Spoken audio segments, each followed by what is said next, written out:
Something that the farm is teaching me is it is bringing alive the metaphors in the Bible, the parables, sowing and reaping, and time, and how we don't control time.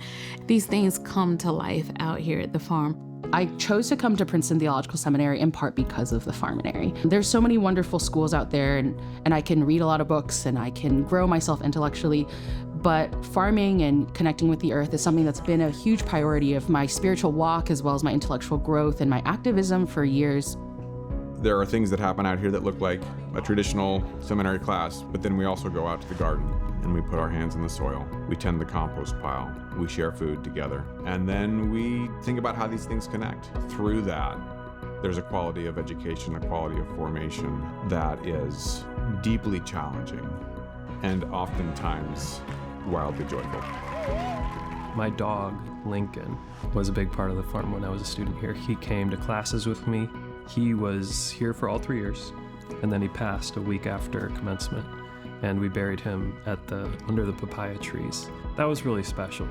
The images, the experiences, the sensations, the encounters, conversations that stay with you over years and percolate down through all the layers of your formation and through your life.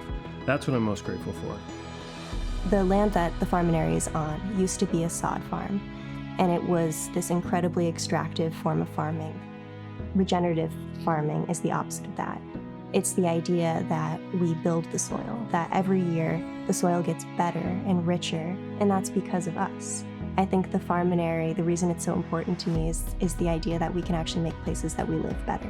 There is such intentionality here, from what we read to how we interact with one another, where we hold class on a specific day. There's so much thought and love that undergirds the whole learning experience. Part of what is so deeply humbling and exciting about the work is that it turns out I'm not the only one who is longing for that wholeness, and it doesn't require a background in farming and ministry.